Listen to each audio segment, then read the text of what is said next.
ओम ओम।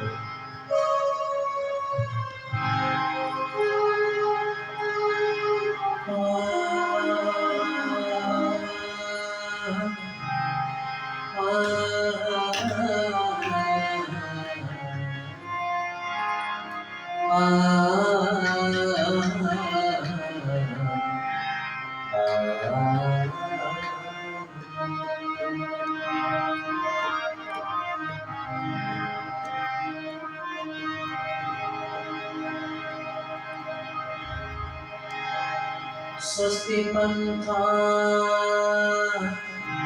मनोचरेम सूर्यचन्द्रमसा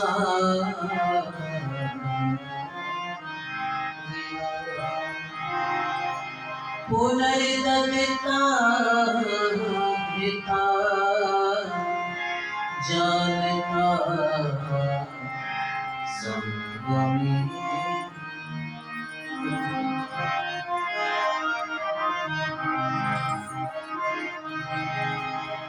कि चल संभल कर है बशर ये कर्म काले छोड़ दे। चल संभल कर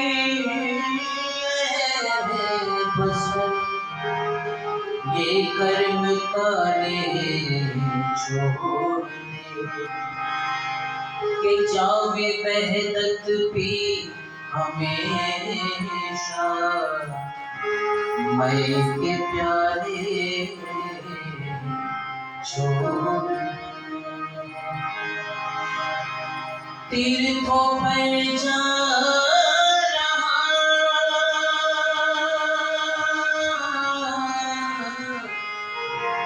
काशी कभी प्रयाग में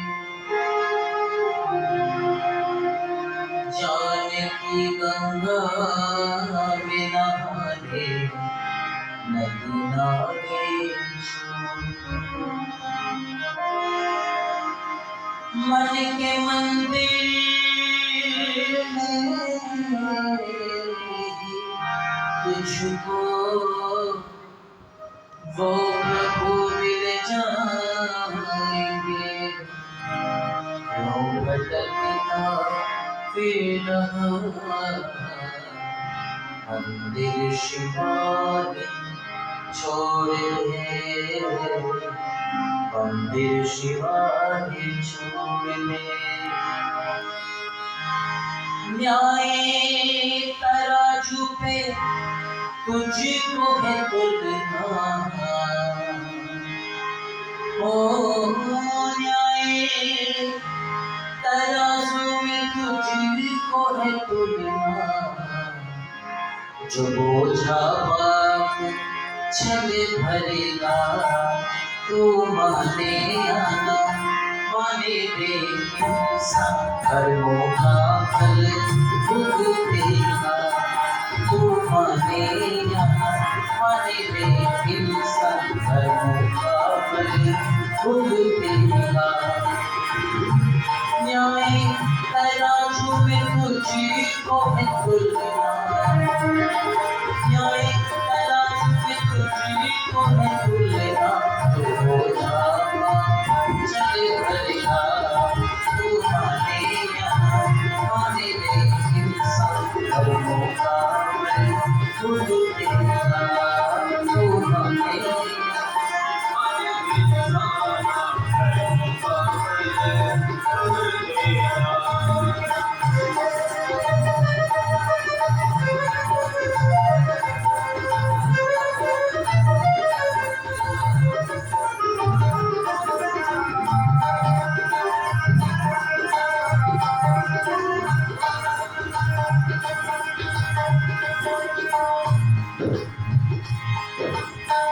हंसते हंसते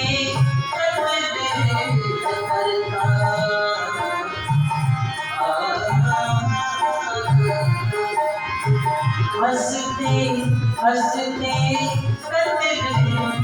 करता नहीं ईश्वर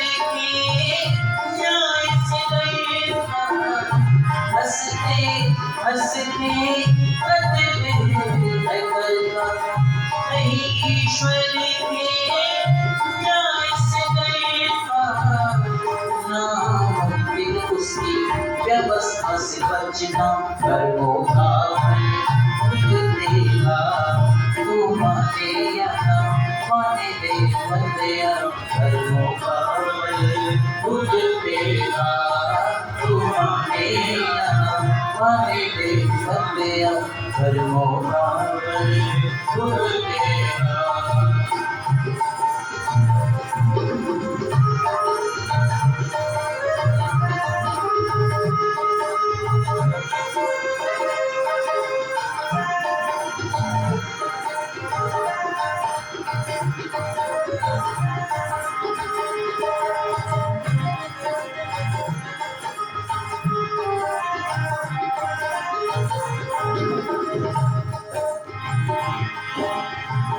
बनना चाहता तू है सिकंदर बनना चाहता तू है सिकंदर मौका है अब भी करके सरेंडर बनना चाहता तू है सिकंदर मौका है अब भी करके सरेंडर योनियों में पड़ेगा नटकना कर्मों का खुद देगा तू माने या ना माने दे कर्मों का खुद देगा तू माने या ना माने दे खुद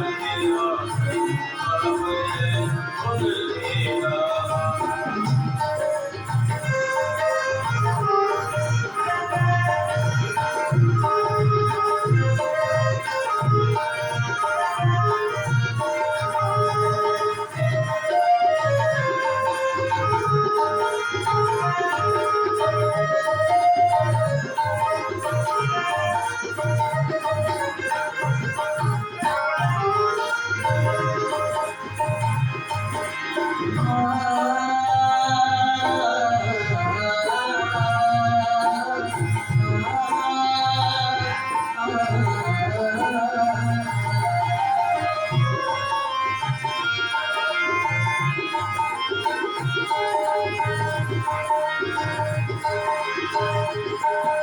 कर्म कितने प्रकार के हैं तो शास्त्रकारों ने बताया प्रियमण संचित प्रारब्ध कर्म है प्रियमण संचित प्रारब्ध कर्म है शास्त्र वचन ये और तुझको धर्म है संचित प्रियमण प्रारब्ध कर्म है शास्त्र वचन ये और तुझको धर्म है वेद जाने होते ग्रंथों का कहना कर्मों का फल खुद देगा तू माने या ना माने दे बंदया कर्मों का फल खुद देगा न्याय तराजू में तुझको है तुलना न्याय तराजू में तुझको है तुलना तो छापा कर्मों का फल खुद देगा तू माने या ना माने दे बंदया कर्मों का फल खुद देगा।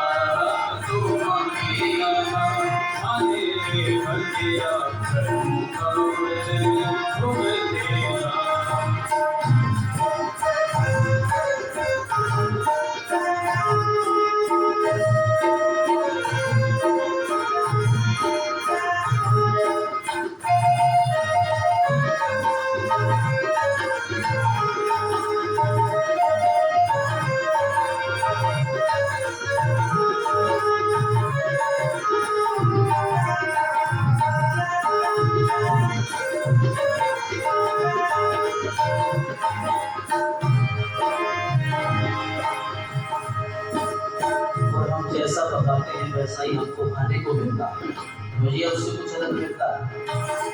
वक्तारं पक्वः पुनरा शांति क्या जैसा बनाना वैसा ही फल, जैसा बनाना वैसा ही फल।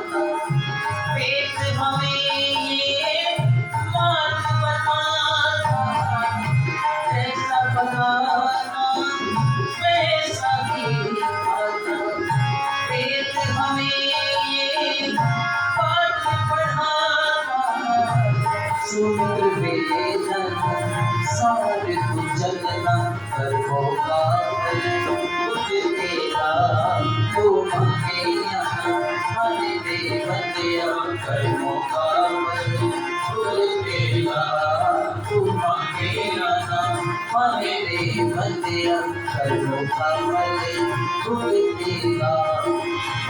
न्याय तराजू में तुझको है खुदा, न्याय तराजू में तुझको है खुदा, चल भला तू माने माने रे बंदे, कर्मों का फल खुद देगा। तू माने माने रे बंदे, कर्मों का फल खुद देगा।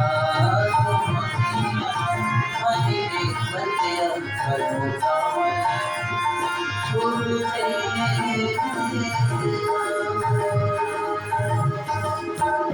बोलिए सत्य सनातन वैदिक धर्म की जय हो।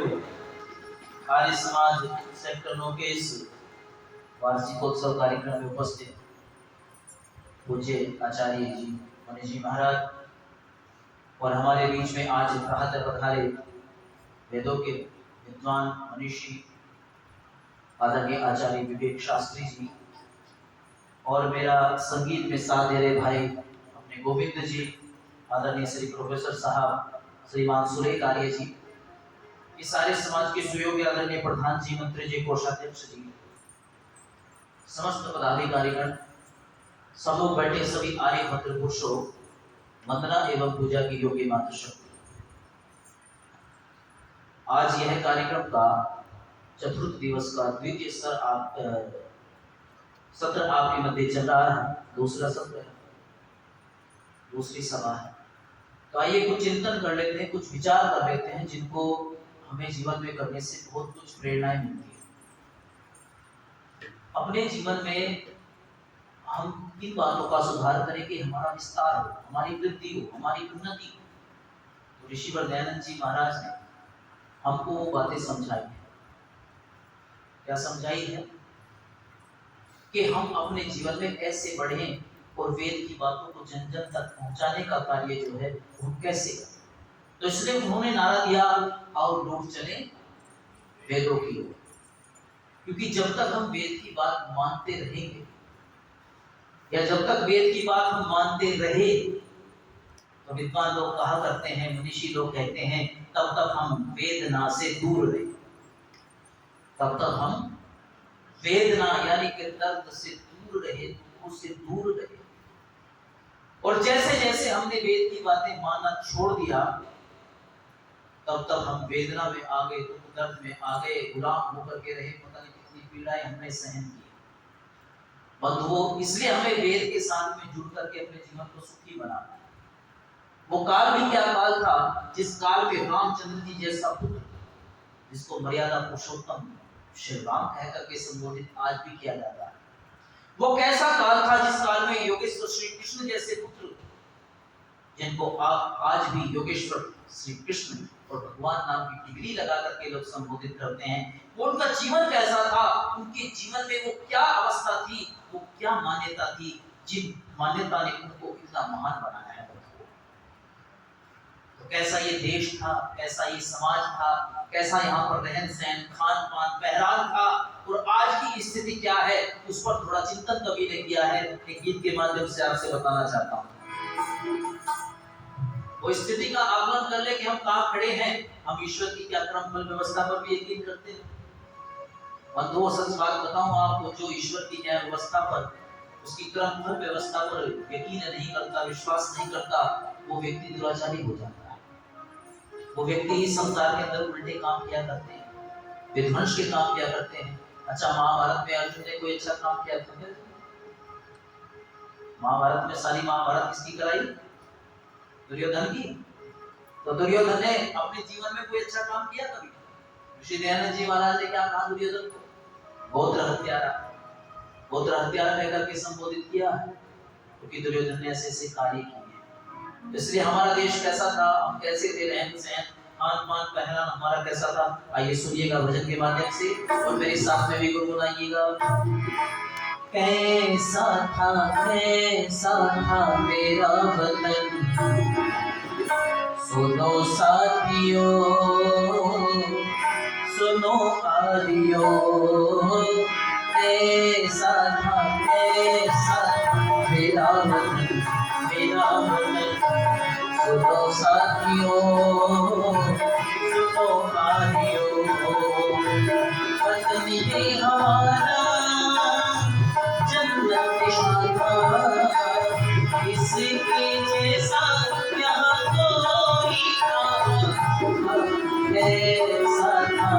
कैसा था मेरा वतन, सुनो भाइयों, सुनो साथियों, कैसा था मेरा वतन,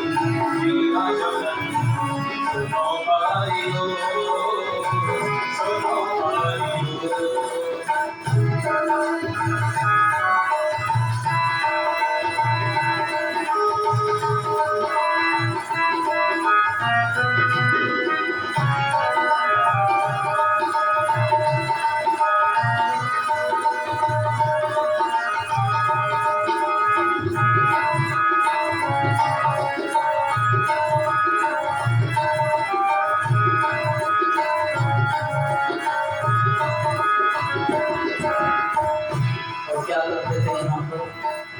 यज्ञ हवन तपदानियां सब करते थे बोले, यज्ञ हवन तपदानियां सब करते थे,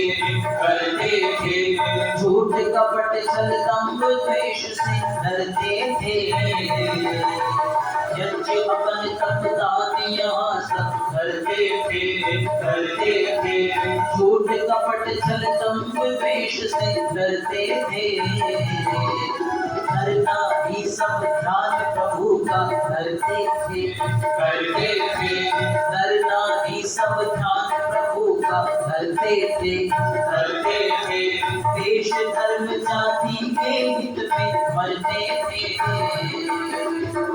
वतन ये हमारा जन्नत निशान था, इसके जैसा यहाँ कोई कहाँ था, कैसा था मेरा वतन, सुनो साथियों, सुनो भाइयों, कैसा था मेरा वतन, सुनो साथियों, सुनो भाइयों।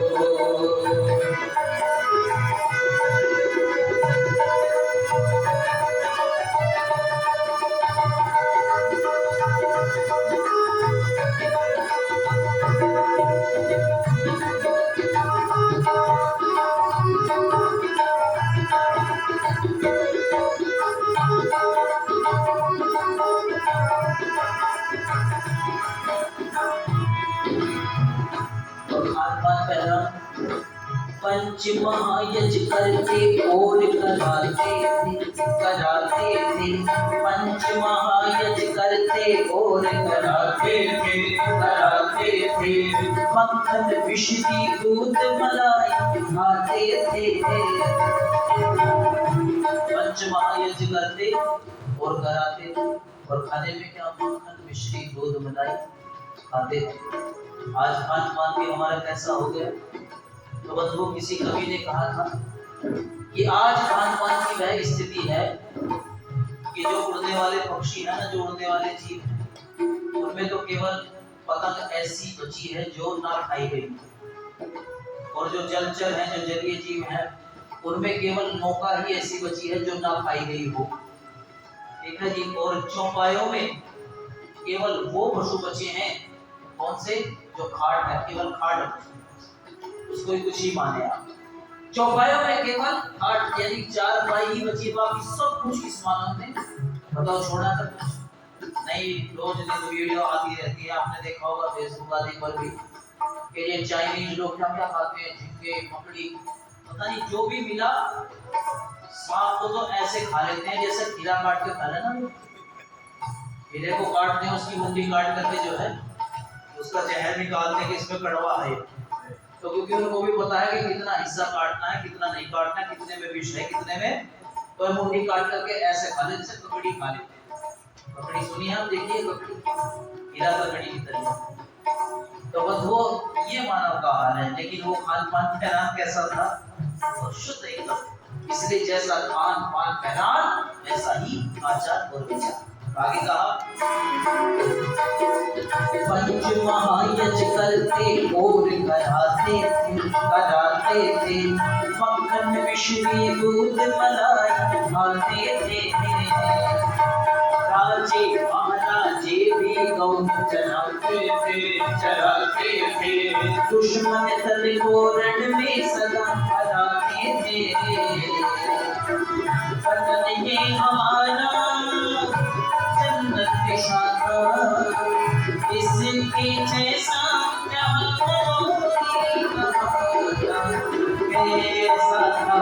कैसा था मेरा वतन, सुनो साथियों, सुनो साथियों, कैसा था मेरा वतन, सुनो भाइयों, सुनो भाइयों।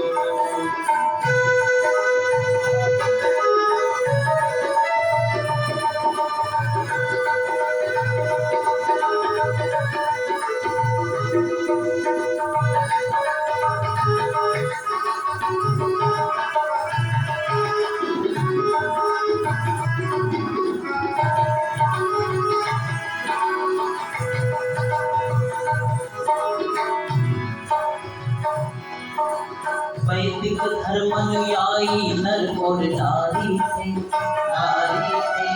वैदिक धर्म अनुयायी नर और नारी थे, माता पिता गुरुजनों के आज्ञाकारी थे। राम भरत हनुमान से ब्रह्मचारी थे, राम भरत हनुमान से ब्रह्मचारी थे, एक प्रभु के वे मोल पुजारी थे। वतन ही हमारा जन्नत के शादा, इसके जैसा यहाँ कोई कैसा था मेरा वतन, सुनो भाइयों, सुनो भाइयों, कैसा था मेरा वतन, सुनो साथियों, सुनो भाइयों, सुनो साथियों, सुनो भाइयों, सुनो साथियों, सुनो भाइयों, सुनो साथियों, सुनो बोले सत्य सनातन वैदिक धर्म की जय। इसलिए हमारा ये देश कैसा था, ऐसी स्थिति होने के बाद भी, इतने बड़े बड़े योद्धा वीर होने के बाद भी हम कैसे गुलाम रह गए। इतने दिन हमने कैसे व्यतीत कर दिए बंधुओं, जहां पर वेद की शिक्षाएं, वेद की बात, वेदों को पढ़ने पढ़ाने वाले, दुनिया में विश्व गुरु कहे जाने वाले इस देश की स्थिति क्या बनी। तो ऋषि वरदयानंद जी महाराज चिंता में कहते हैं, चिंतित होते हैं। वो कहते हैं कि महाभारत से लगभग 1000 वर्ष पहले, क्योंकि स्थिति में एकदम से बिगाड़ नहीं आया था, महाभारत से भी लगभग 1000 साल पहले आर्यों में बिगाड़ आना आरंभ हो गया था। उनका रोग लग चुका था, आलस्य और प्रमाद ने घेर लिया था, लालच आ गया था। बंधुओं, ऋषि ने कहा कि वो एकदम से जो वो बिगाड़ आना शुरू हुआ वो इतना बढ़ा जिसका कारण महाभारत का युद्ध बना। और वो ऐसा भयंकर युद्ध हुआ, उस युद्ध के उपरांत आज तक भी आर्य जाति अपनी उस स्थिति में नहीं पहुंच पाई जिस स्थिति में कभी हुआ करती थी। तो जी पहुंच पाई है वो स्थिति नहीं है। पता नहीं परमात्मा करे कितना समय लगेगा। उस परिस्थिति में हम नहीं पहुंच पाए जिस परिस्थिति में कभी थे। जो ऋषियों का जमाना था उस जमाने में कुछ अलग बात थी, आज जो जमाना है इस जमाने में कुछ अलग बात है। आज आधुनिकता की ये स्पीड है, ये दौड़ है, ये पता नहीं कहां को ले जाएगी। क्या वो जमाना था रामकृष्ण का समय था, लेकिन ये बिगाड़ कैसे आया? तो मैंने शुरू में आपसे कहा था जब हमने वेद की मर्यादा छोड़ दी, क्योंकि वेद कहता है क्या, वेद हमें तत्व समझाता है, लोभ पाप से कारण, लोभ पाप का कारण होता है। अच्छा ये बताइए महाभारत का युद्ध जो है वो लोभ के कारण हुआ था, प्रॉपर्टी के विवाद के कारण हुआ था, या और भी कोई कारण नहीं? लेकिन मुख्य कारण प्रॉपर्टी का रहा है, और आज भी प्रॉपर्टी का ही कारण है ना, प्रॉपर्टी का कारण। आज भी प्रॉपर्टी के लालच में भाई भाई से द्वेष करता है, भाई भाई के विपरीत हो गया है, भाई भाई से बदले की भावना से कार्य करता है और हत्या तक हो रही है। वो भी तो समय था प्रॉपर्टी का झगड़ा था। क्या कहा था दुर्योधन ने, केशव जितनी भूमि पर सुई की नोक टिकती है ना, इतनी भूमि भी में बिना युद्ध के पांडवों को नहीं। तो बोलो उसका परिणाम क्या हुआ? और ऐसे ऐसे कार्य हुए जो आज आप सोचे तो आपको लगेगा कि कैसा वो समय था। उस समय याद कीजिएगा जब भीष्म पितामह महाराज मृत्यु शैया पर, बाणों की शैया पर पड़े हैं, अंग अंग में बाण धसे हुए हैं, और पांडव चारों ओर खड़े हैं, उनसे उपदेश ले रहे हैं। ध्यान दो, उनसे उपदेश ले रहे हैं, पांडवों को उपदेश कर रहे हैं, धर्म की चर्चा कर रहे हैं, अधर्म के विषय में बता रहे हैं, ज्ञान के विषय में बता रहे हैं, वेद के विषय में बता रहे हैं, जीवन में हमें अपने जीवन को कैसे जिए जिससे हम दुखों से दूर हो जाएं और सुखों के निकट आ जाएं, जीवन सुखों से भर जाए, सुखों से पूरी दुखों से दूर हो जाए। ऐसी बातों का उपदेश कर रहे हैं। सब लोग बड़े ही लज्जित होकर के सुन रहे, और सुनते सुनते घटना बीच में घटती। इन सब बातों को सुनते सुनते एक कोने में खड़ी हुई द्रौपदी भी सुन रही थी। अच्छा द्रौपदी का दूसरा नाम क्या था जो मुख्य नाम था? हाँ जी, पांचाली। तो उनका नाम पांचाल देश की वजह से, लेकिन जो उनका मुख्य नाम, जो निज नाम कहते हैं जिसको, क्या जी, उनका था नाम कृष्णा। क्या नाम था? कृष्णा। तो द्रौपदी भी सुन रही थी वो उपदेश, और उपदेश सुन रही थी, तो उपदेश सुनते सुनते मन के अंदर एक बात आ गई।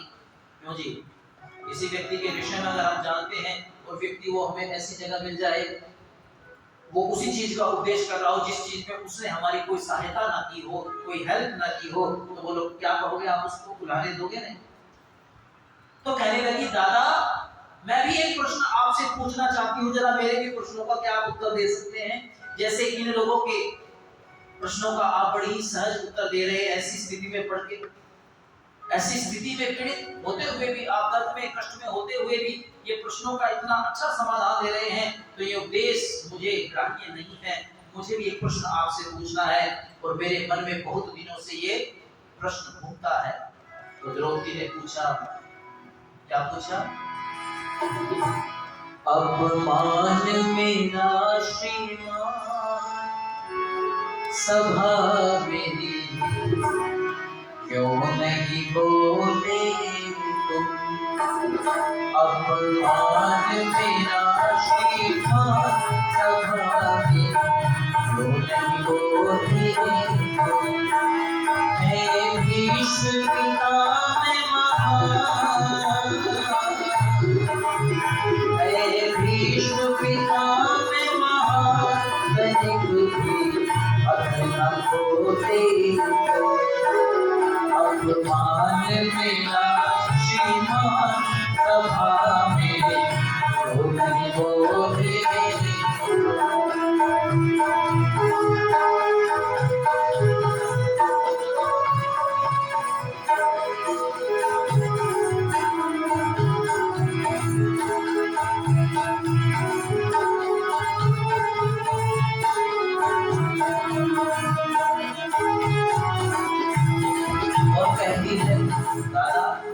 उस समय आप क्यों नहीं बोले? अपमान मेरा श्रीमान सभा में क्यों नहीं बोले तुम? विश्व दादा महान तनिक भी अधर ना बोले तुम। आपने उस समय कुछ क्यों नहीं कहा जब हरी सभा के अंदर मेरा अपमान हो रहा था? वो कहती है, समझाती है, महाराज उस समय की घटना आपको बताने की आवश्यकता नहीं, आपको सब मिले। कहती मेरे साथ जो घटना घटित हुई तुमने देखी भाई थी।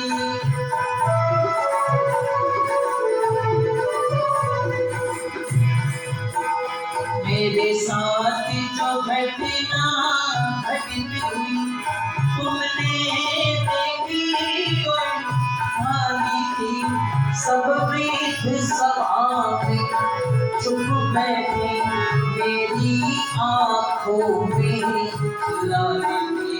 सब वृद्ध सभा में चुप बैठे मेरी आंखों में लाली।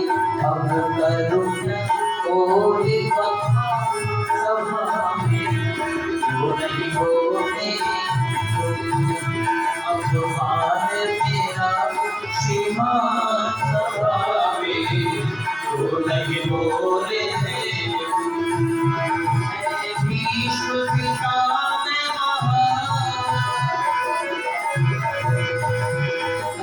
भीष्म पिता में महान तनिक भी अगर न बोले।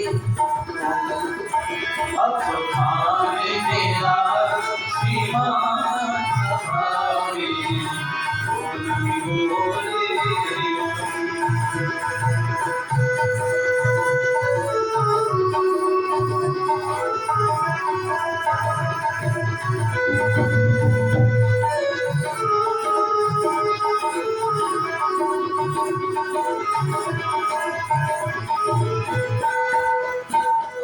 ऐसी घटना घटी, आप देखना आज अगर कोई छोटी सी जगह ऐसी कोई घटना हो जाए तो कितनी बड़ी न्यूज बनती। लेकिन ये राज परिवार पूरे विश्व में बदनामी का सबब हुआ है। पूरे विश्व में क्या स्थिति बनी होगी? एक राजवधु का इतना बड़ा अपमान इस भरी सभा में। और वो कई ऐसी घटनाएं हैं तो बोलो आज के समय में आप उसको अच्छा कहेंगे। और जहां पर ऐसा ना हो कि जहां पर कोई ऐसे ही व्यक्ति हो लेकिन सबकी उपस्थिति में जहां पर ऐसा कार्य होता हो उसको तो और ज्यादा उसकी भत्सना करें। तो कहती है द्रौपदी कि महाराज बस पूछ रही हूँ क्या उस दुष्ट दुशासन ने मेरे केशों को पकड़ा झटका था और बीच सभा में ला करके मुझको पृथ्वी पर पटका था। और बीच सभा में ला करके मुझको पृथ्वी पर पटका था। नहीं गया क्या तुम्हारा ध्यान सभा में नहीं बोले। अपमान मेरा श्रीमान सभा में वो नहीं बोले। भीष्म पिता में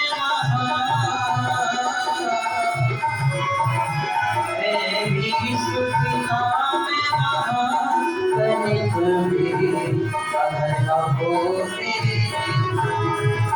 अपमान मेरा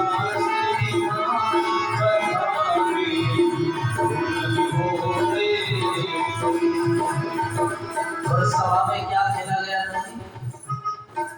जुआ। जबकि वेद मनाही करता है कि जुआ ना खेलो। क्या करो? व्यापार करो, खेती करो। जुआ खेलने से धन में वृद्धि नहीं होती, खेती करने से धन में वृद्धि होती है, व्यापार करने से धन की वृद्धि हो जाया करती है। लेकिन जुआ खेलने से जितना धन है उतना ही रहता है, बढ़ता नहीं। मान लीजिए 4 व्यक्ति जुआ खेल रहे हैं, 1000 रुपए की चारों ने बेट लगाई तो कितने हो गए? 4000 हो गए। और एक व्यक्ति ने वो बाजी जीत ली तो एक व्यक्ति के पास में 3 लोगों के पैसे आएंगे तो कितने होंगे? 4000। और सारी रात खेलते रहे, फिर दूसरा जीत जाए तो 4000 किसके पास जाएंगे? दूसरे के पास। फिर तीसरा जीत जाए तो वो 4000 किसके पास जाएंगे? तीसरे के पास। अच्छा मुझे ये तो बता दो, उनमें 4 में 1 रुपया नहीं पड़ेगा, फिर ये बढ़ जाएगा। उस 4 के 4000 है, स्थिति बदलेगी कि अब मेरे पास है, थोड़ी देर में सुरेश जी के पास में आ जाएंगे, थोड़ी देर में फिर गोविंद जी के पास में, लेकिन वो वृद्धि नहीं करेंगे। लेकिन व्यापार में आप कोई वस्तु लाते हैं, उस पर मार्जिन से उसको बेचते हैं, उस पर जो दाम होता है वो प्रतिशत आपको मिलता है, तो बोलो धन में वृद्धि हुई कि नहीं? खेती आप करते हैं, बीज एक होते हैं और हजारों बीज, हजारों फल आपको मिल जाते हैं, तो बोलो वृद्धि हुई कि नहीं? इसलिए वेद मना करता है कि जुआ ना खेले, लेकिन फिर भी वो जुआ खेला गया, कहीं ना कहीं दोष आ जाता है। जबकि जुआ खेलना इतनी प्रैक्टिस नहीं थी धर्मराज युधिष्ठिर को, लेकिन फिर भी उनको बहकाया किसने? वो विश्व चैंपियन जिसको कहा जाता उस समय जुए का, बाशे फेंकने में माहिर। नहीं रुदन मेरा क्या सुना तुमको, और सबके मुंह में खाने हैं।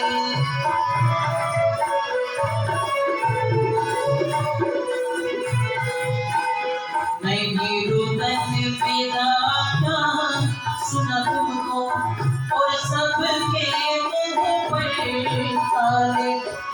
उस दुष्ट शत्रु ने मामा ने छल कपट से पाशे उछाले। उस दुष्ट शत्रु ने मामा ने छल कपट से पाशे उछाले। बने सबके मान सभा में, तो नहीं बोले अब मान मेरा शिवा सभा में, तो नहीं बोले।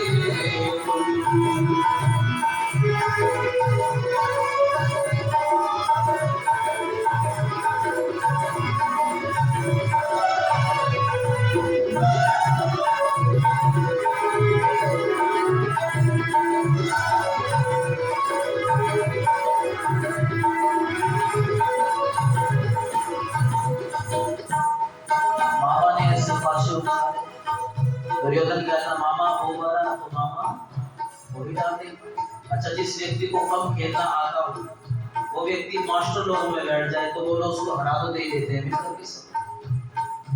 उसको। तो इसलिए ऋषिवर ने भी कहा है कि राजाओं में कौन कौन से दोष नहीं होने चाहिए, शिकार खेलना, जुआ चौपड़ खेलना आदि आदि। ये दोष होते हैं तो जीवन भी बर्बाद होता है, राजा खुद बर्बाद होता है, प्रजा को बर्बाद करता है। वो स्थिति बनी और दांव पर लगा दिया अपनी पत्नी को। कितनी बुरी स्थिति हुई होगी आप देखना, ये आर्यवर्त का पतन बंद हो, चिंतन करना क्या स्थिति बनी, हमारा कैसे पतन हुआ।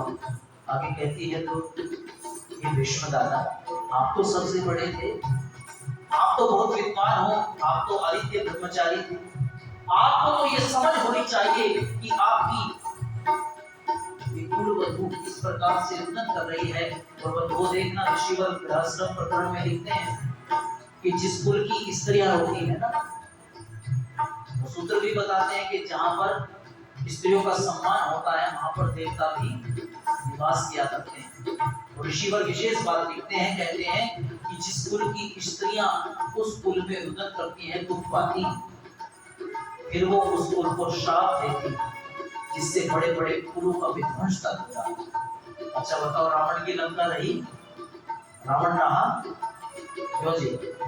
पांडव और कौरव, बोलो दुर्योधन का नाश हुआ कि आवाज हुआ? जहां और बहू रोती है वहां पर कभी अच्छा दिन नहीं आ सकता, वहां पर कभी हरियाली नहीं आ सकती, वहां पर कभी उन्नति नहीं हो सकती।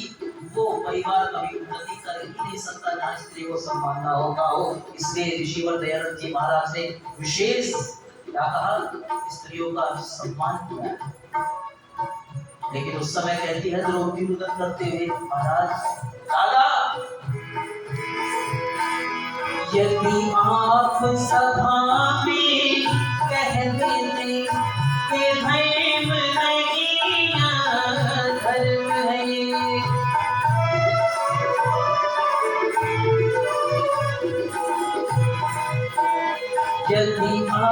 कोई सभा में कह देते कि धर्म नहीं धर्म है ये, इस भांति के अपमान यहाँ दूषित निकृष्ट अति कर्म है ये, इस भांति के अपमान यहाँ दूषित निकृष्ट अति कर्म है ये, जो देते सुमित्र छाती का सभा में वो नहीं बोले,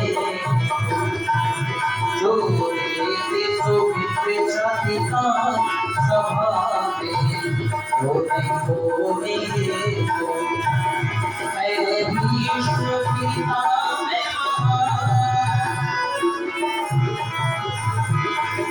भीष्म पिता में तनिक भी अगर ना होगे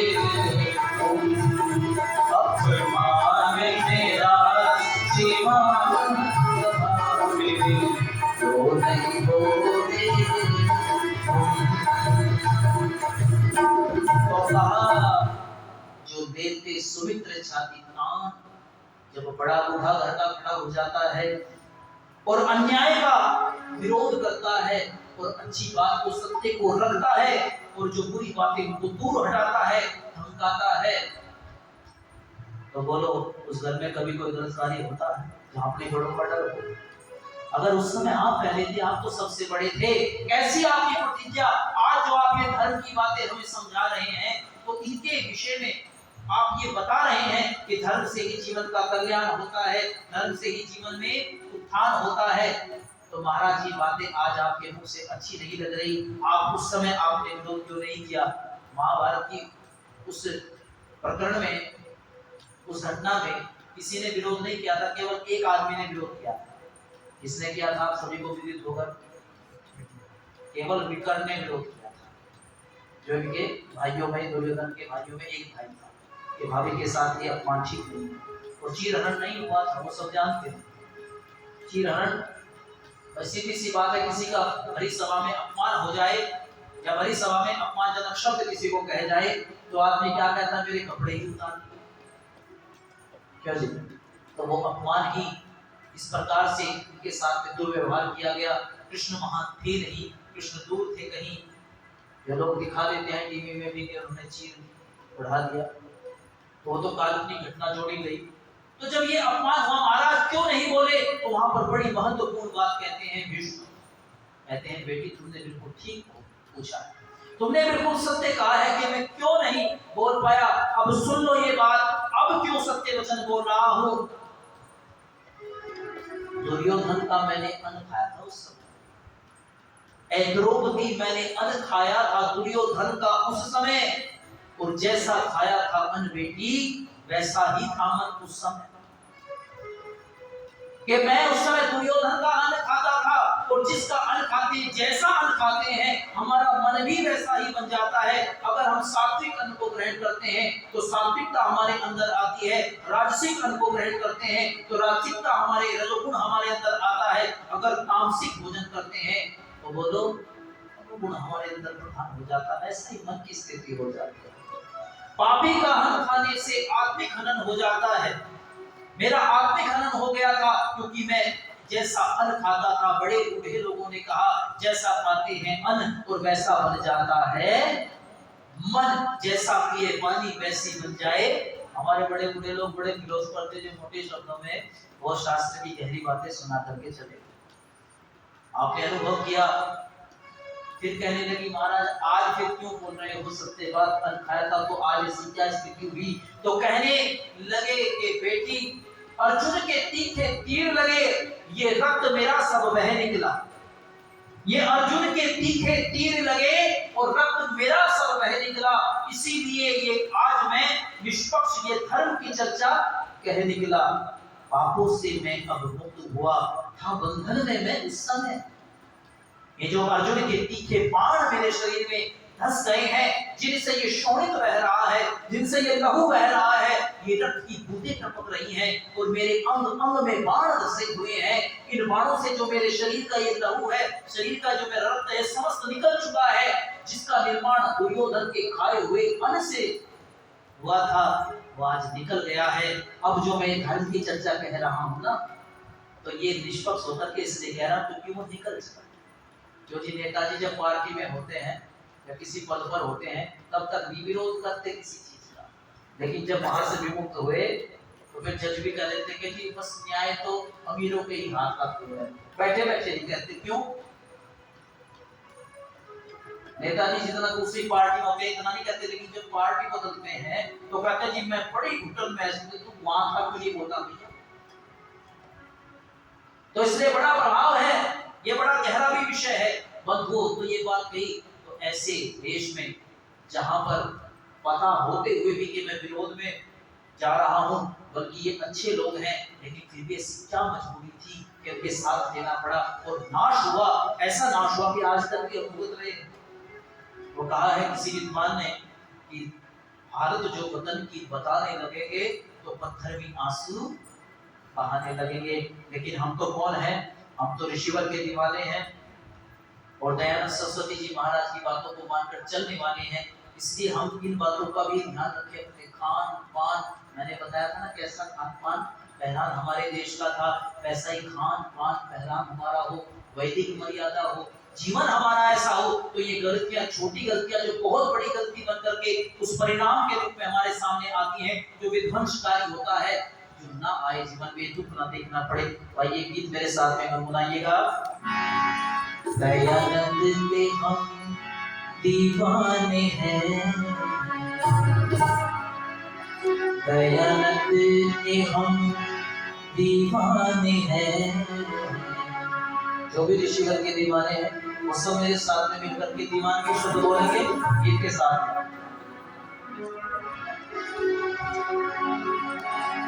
दयानंद के हम दीवाने हैं, छाई हमें दीवानगी। दयानंद के हम दीवाने हैं, छाई हमें दीवानगी। दयानंद, और ये सभी ताली हो जाएगी, आवाज मतलब आनी चाहिए हम दीवाने हैं, छाई हमें दीवानगी। जाने दिया बदला दिया, जाने दिया बदला दिया, छाई हमें दीवानगी। दयानंद के हम दीवाने हैं, छाई हमें दीवानगी। दयानंद के हम दीवाने हैं, छाई कोई दीवानगी।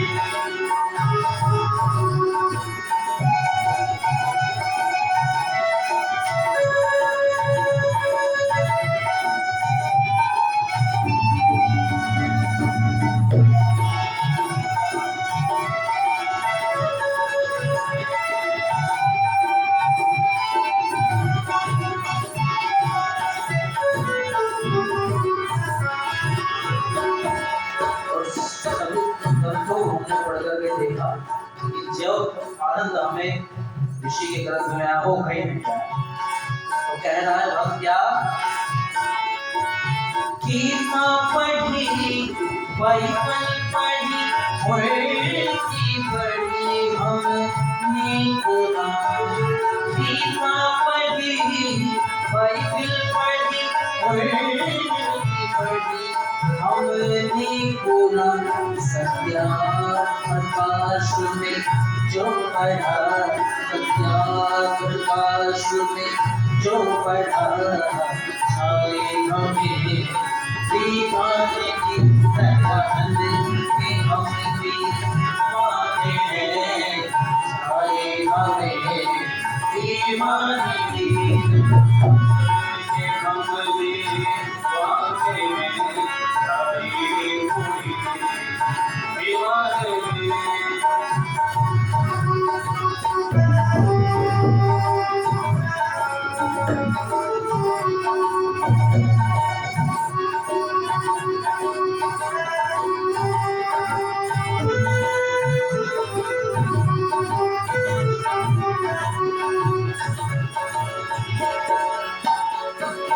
कोई टीके मत की मारे गए होता असर हम पर नहीं। कोई अपने मन की चाल कितने टीके मारे, लेकिन बोलो असर होता है जो असली पक्का समाजी होता है। कोई टीके मत की मारे गए होता असर हम पर नहीं होते, निरुत्तर सामने होते, निरुत्तर सामने छाई हमें दीवाने की नजर के हम दीवाने हैं, छाई हमें दीवाने की जाने दिया बदला दिया, जाने दिया बदला दिया, छाई हमें दीवाने की हम दीवाने हैं, छाई हमें दीवाने की।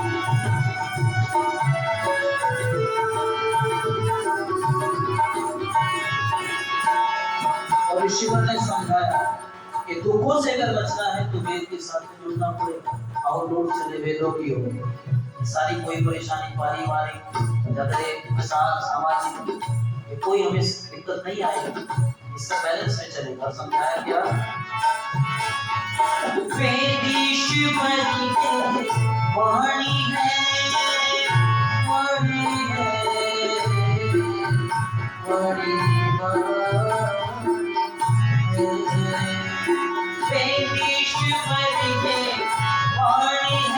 इसमें कोई संशय नहीं। वेदीश्वर के वाणी है, इसमें कोई संशय नहीं। वो धूप वैदिक गीत का सुख वैदिक गीत का छाई हमें दीवाने से हम दीवाने हैं, छाई हमें दीवाने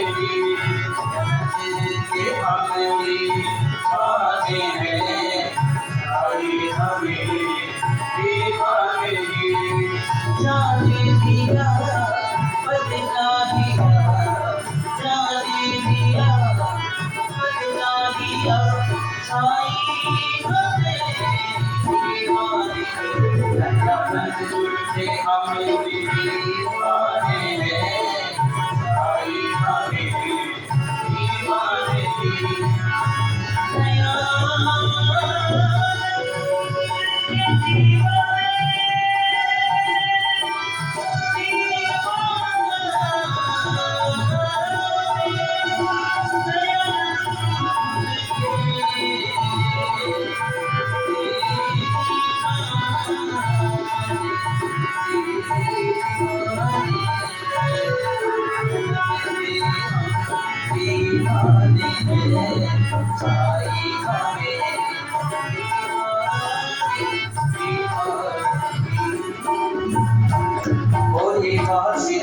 महाराज की जय हो।